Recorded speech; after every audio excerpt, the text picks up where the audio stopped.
മുൻ രാഷ്ട്രപതി അബ്ദുൽ കലാം തൻ്റെ ഫേസ്ബുക്ക് പേജിൽ എഴുതിയ ഹൃദയസ്പർശിയായ കുറച്ച് വരികൾ. എൻ്റെ കുട്ടിക്കാലത്ത് എല്ലാവരെയും പോലെ ഞങ്ങളുടെ അമ്മ തന്നെയായിരുന്നു ഞങ്ങൾക്ക് ഭക്ഷണം പാകം ചെയ്തിരുന്നത്.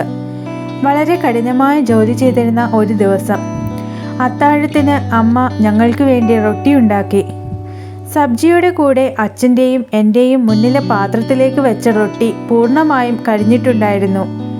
അച്ഛൻ അത് ശ്രദ്ധിക്കുമെന്ന് കരുതിയെങ്കിലും അദ്ദേഹം ഒന്നും മിണ്ടാതെ അത് കഴിക്കുകയും എന്നോട് സ്കൂളിലെ വിവരങ്ങൾ തിരക്കുകയും മാത്രം ചെയ്തു.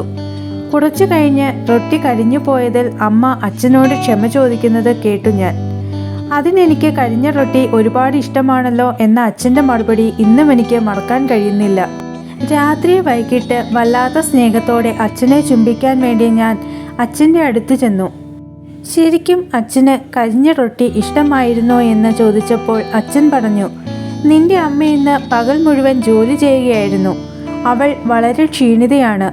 ഒരു കരിഞ്ഞ റൊട്ടി ഒരാളെയും അധികം വിഷമിപ്പിക്കില്ല. എന്നാൽ കടുത്ത വാക്ക് മറ്റുള്ളവരെ വിഷമിപ്പിക്കുകയും ചെയ്യും.